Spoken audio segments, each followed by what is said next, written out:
Alabama and Oklahoma get set to do battle Saturday afternoon in Tuscaloosa. We are here previewing, predicting, and breaking down this game between the Crimson Tide and the Sooners. Hello, I'm Chris Phillips. He's Cole Thompson. We appreciate each and every single one of you tuning in. As always, make sure you hit that like and subscribe button on YouTube. We are inching ever so close to that 30,000 subscriber mark, and we can't do it without your love and support. Also, make sure you check out our friends over at FanDuel, fanduel.com/SECU to join today and get started with $250 in bonus bets when you win your first $5 bet. Once again, that's fanduel.com/SECU to get in on the action today. A pair of college football playoff hopefuls take center stage at Bryant Denny Stadium as Alabama and Oklahoma get set to do battle. We are here previewing, predicting, and breaking down this game. It's the Crimson Tide. It's the Sooners. It's one of the SEC's best games of the weekend. As always, guys, I'm Chris Phillips. Joining me, as he always does,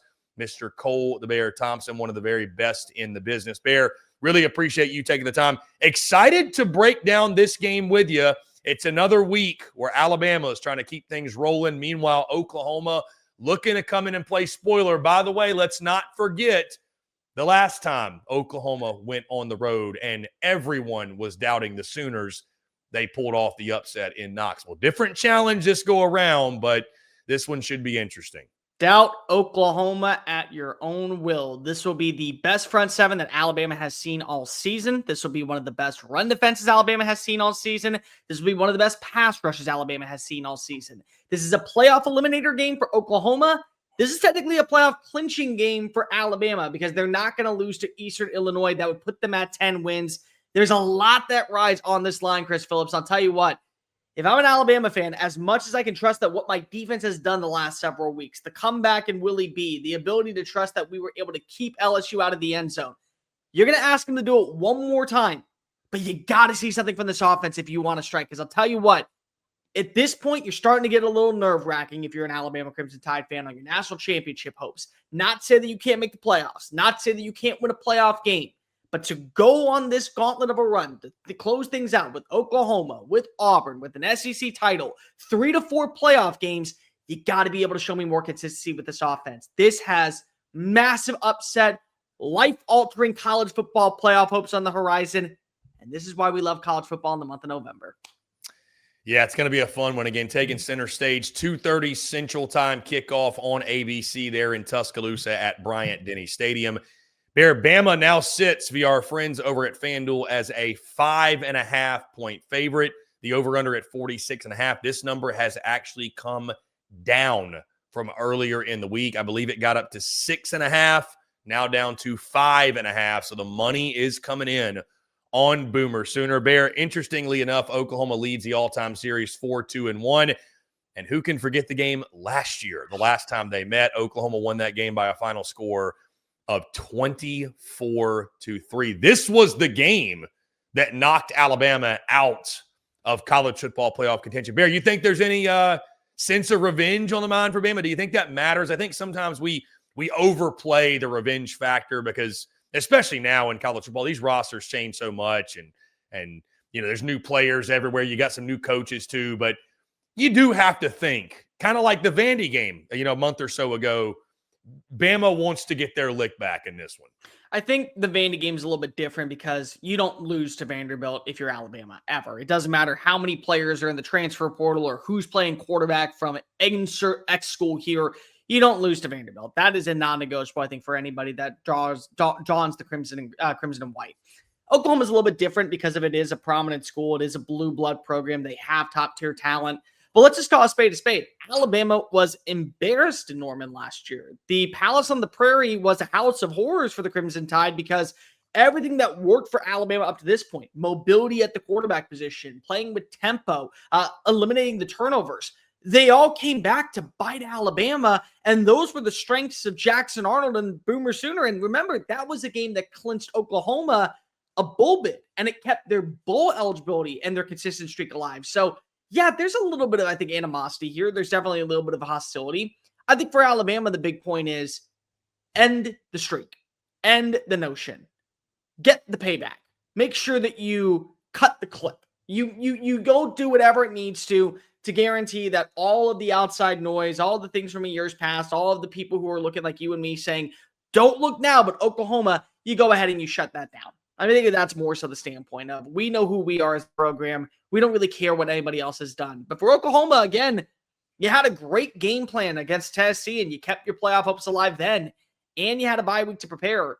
You studied the tape. There's a lot of tape on Alabama over the last 2 weeks that shows that they are susceptible to a couple of things.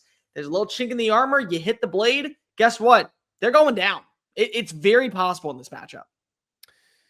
Bear, if you like trench warfare, this is the game for you. On both sides of the football, mano y mano. I mean, we're going to figure out who's who in this football game.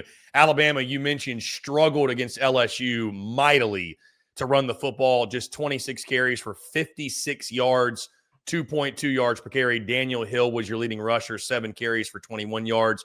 We know about this Oklahoma defensive front, right? It's one of the best in all of college football. That front seven is active, gets after people. The statistics would reflect that. Again, they can rush the passer. They can stop the run. They can do a little bit of everything. They can get in the backfield. For Alabama specifically, and I thought Ty Simpson played well despite the fact of not having any help, having any balance. He wasn't great. He wasn't what we had seen to that point, but still pretty high floor, I think, for QB1. It all comes down to me, Bear. If Alabama is able to have a bounce-back performance on the ground, run the football with some consistency, could be a long day for Oklahoma. But that's a big if, right? Because this is the second straight game that we saw Alabama struggle in that department. It's going to be a really, really interesting battle up front for the Crimson Tide offensively against that OU defensive front. I think if Oklahoma, by the way, is going to pull the upset, we're going to be talking about after the game, that Oklahoma defensive front essentially sparked it. Yeah, but Evan Formby at the right tackle spot's been a liability. I mean, we can just call it as is. I'll just say this.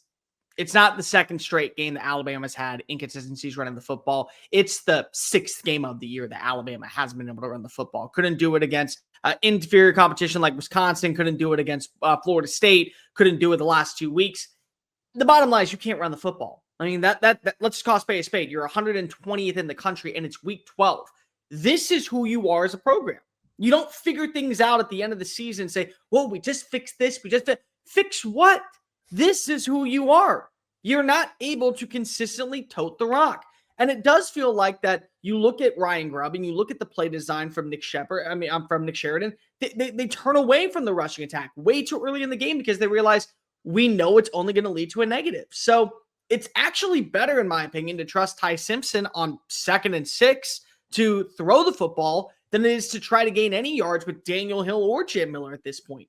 I think that Daniel Hill has earned the right in this game to now be getting RB1 reps over Jam Miller. And maybe that's not a negative because if Jam Miller's better as a change of pace back that makes the defense kind of play the box and now you get to the outside corner and you're off to the races, that could happen. But at this standpoint, Alabama's going to have to trust its passing attack. And I think what's going to be really interesting is to see how does Oklahoma handle business against guys like Ryan Williams and Jeremy Bernard and Isaiah Horton. I think that Josh Cuevas is going to be one of the biggest stars of this game. If you and I talked about this a lot on the show. Give me one stat that could tell me who wins this football game. I think the targets to Josh Cuevas is going to tell me everything I need to know if Alabama can win. Because Ty Simpson has relied so heavily on him to kind of set the tone on drives. And the bottom line is that I think that Oklahoma is willing to bail on giving up the 4-yard hitch and go pattern or the 7-yard slant pattern to a guy like Cuevas or a guy like Rico Scott or a Latsier Brooks to make sure they take away the 18-yard deep shots down the field. And that may end up being the case. If you're Alabama, instead of running the football, you may have to dink and dunk your way into the end zone and into the red zone. For Alabama, the other thing that I will say, Chris, is that this is going to be a game to where you do not at any point want to get into a trench warfare battle. The more low scoring this is, I feel a lot better about Oklahoma's chances. You want to make this as high scoring as possible.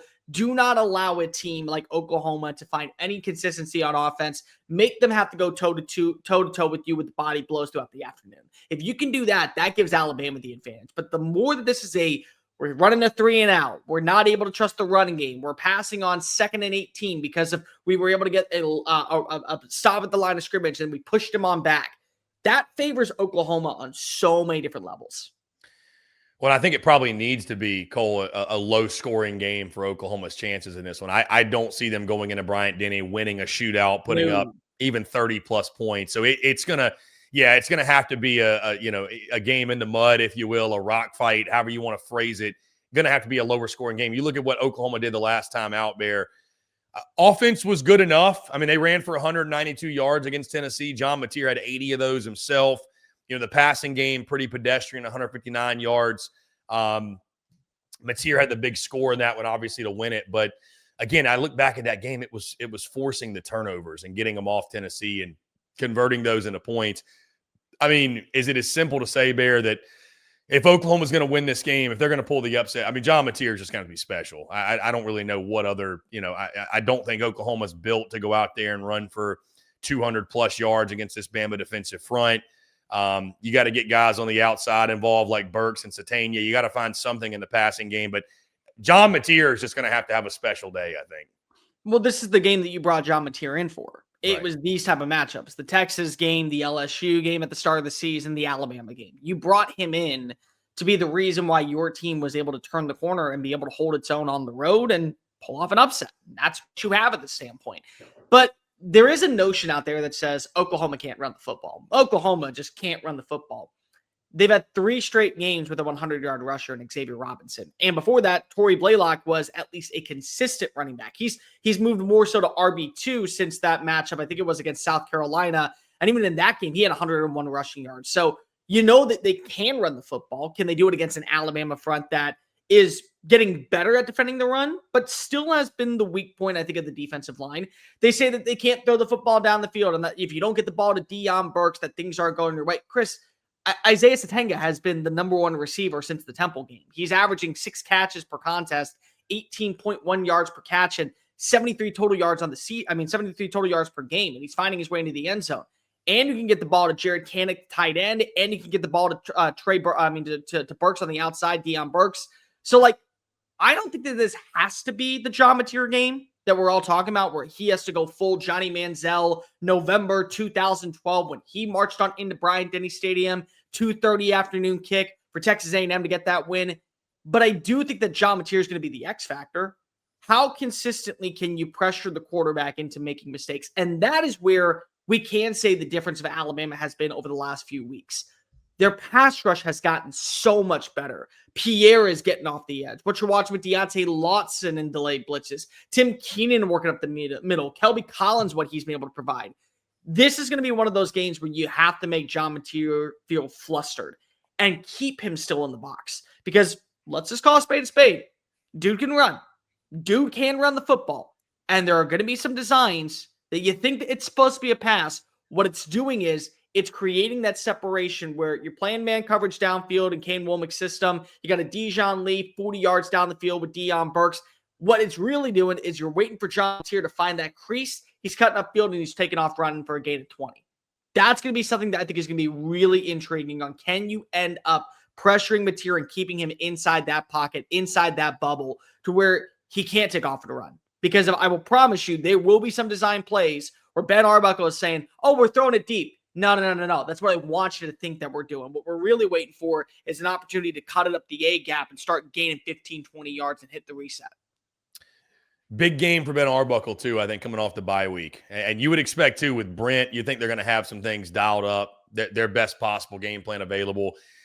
The cat and mouse game between Kalen DeBoer and Brent Venables, an offensive-minded guy. Ryan Grubb, obviously, factor him in there, too. But, for Brent Venables and company, you got to scheme up something special here to slow down Ty Simpson, who's been so good. Again, I think forcing turnovers is going to be so key for Oklahoma in this one. Maybe setting yourself up with some short fields, getting out ahead of it. Maybe you can take a lead on Bama, start fast. Because I agree with you on this thing too. Oklahoma trying to come back in this one's going to be very, very tough. I think you got to just keep yourself within striking distance, get into the fourth quarter. You're not as much a long shot as I'm making it sound like, but you can't let this one get away early. I just think I don't think you're going to be able to come back and keep up, trade body blows of Bama like that. Ben Arbuckle, this is, again, much like John Mateer, the game you brought him in for. Let's see how innovative your offense is. But let me flip it on you for a second. Ryan Grubb is still a whiz when it comes to play designs. I mean, we've watched him multiple times this year get Caden Proctor involved inside the red zone. I mean, who has a 364-pound offensive lineman being basically a human bowling ball trying to push his way into the pylon? I mean, nobody does that.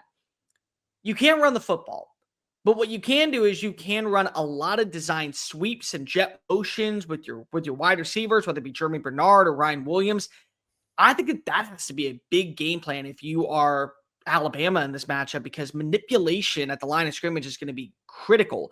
For Ben Arbuckle on the standpoint, I think the same thing is right there. You may end up having to run a couple of flea flickers or, a wide receiver screen that ends up being a pass downfield, because I do wonder, can this Oklahoma offensive line, which has improved throughout the season, but still has not been great. It's definitely gotten better, but it's not at the level of what we've known for years of Oklahoma offensive line, especially with Bill Beatonbow as your offensive line coach.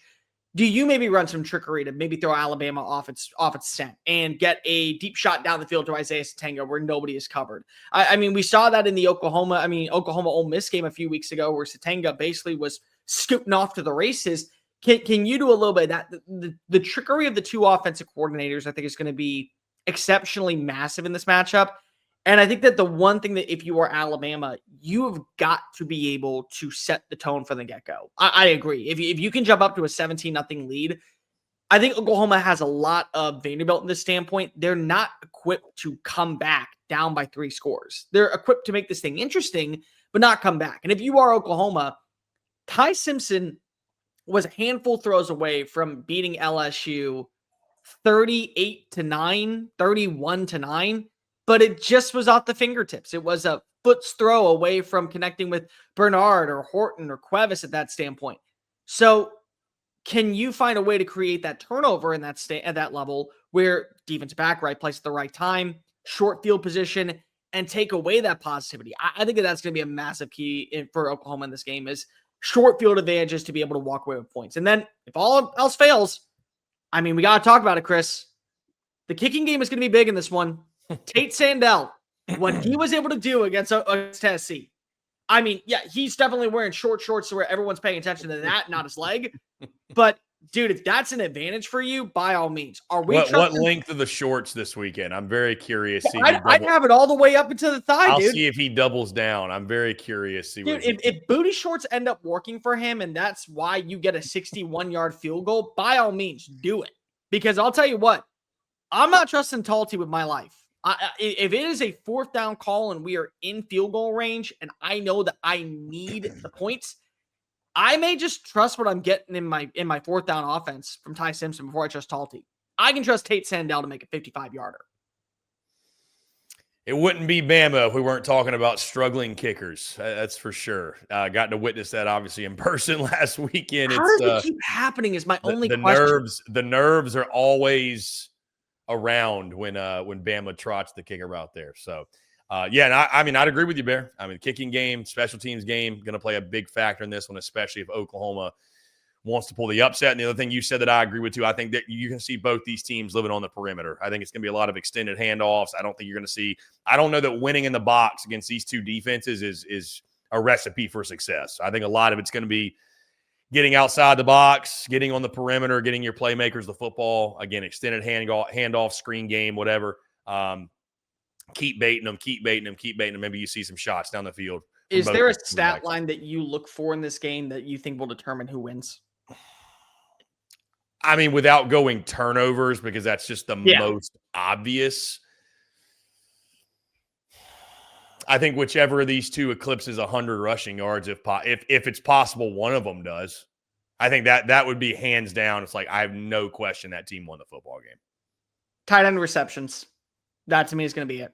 Jared Kanek, Josh Cuevas. Which one has more receptions? Which one has more targets? If you told me that Jared Kanek has 12 targets, 8 catches, 78 yards, and Cuevas has 4 catches, 21 yards, I think Oklahoma wins this football game.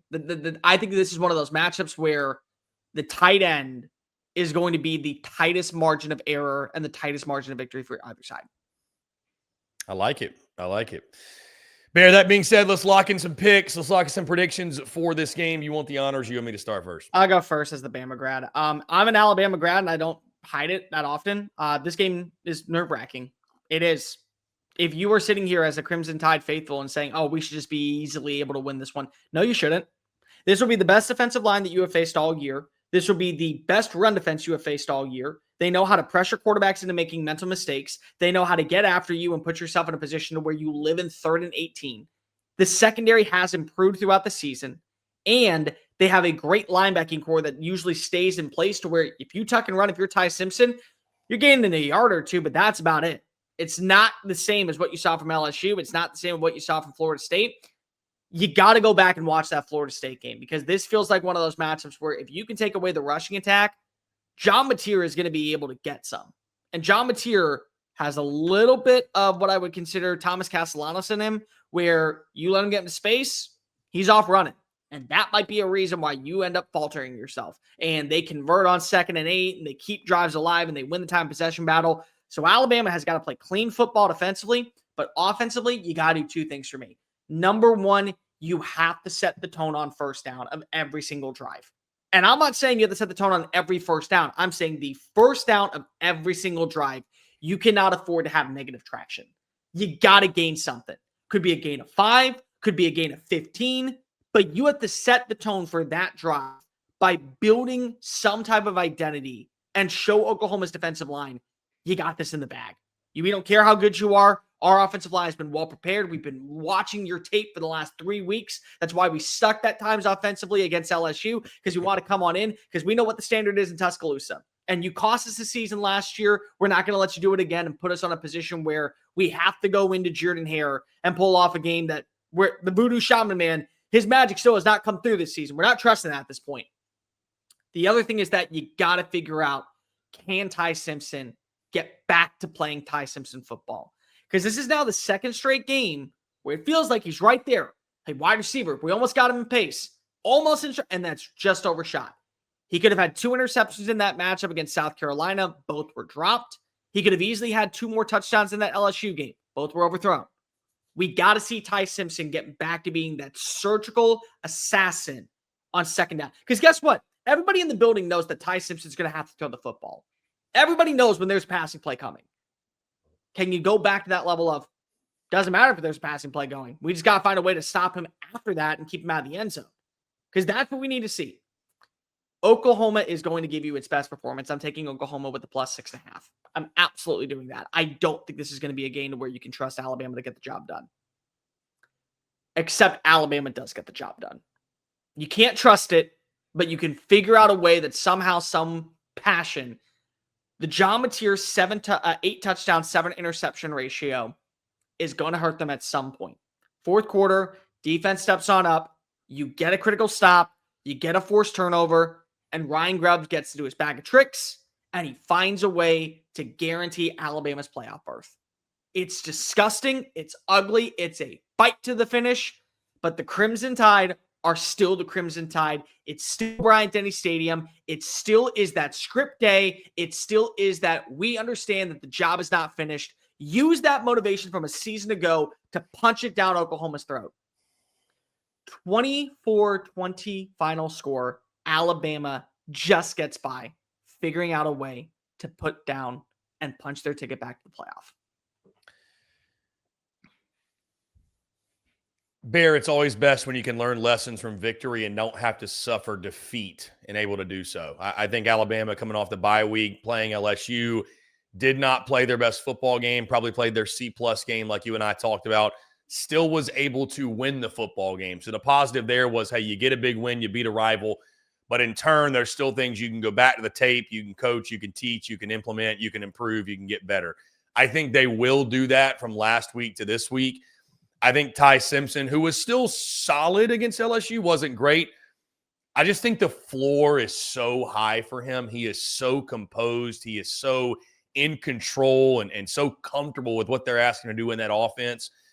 I think you're going to see him do more of the same. I think he's going to take care of the football. I think Oklahoma's shot at pulling the upset here, that front seven's got to be super active, force the issue. If I'm Brent Venables, I am sending the hounds after Ty Simpson because, number one, I don't respect the run game. I don't think Alabama, I don't think this is the breakout game for them in the rushing attack. I'd agree with you. So I've got to force the issue on Ty Simpson and say, hey, if you can beat me and you're going to make these throws in the face of adversity, the face of the fire, I'll tip the cap and say, you know what? Sometimes their guy just beats your guy, but I can't sit back and just let Ty Simpson pick me apart. I can't do it. Now, are you able to get there with 4? I think that's a key in this game for Oklahoma. Can you get there with 3? But certainly can you get there with 4? And you don't have to send that extra pressure. I think that's going to be key. But if I'm Oklahoma, we've got to force the issue. We got to make their guy make some mistakes.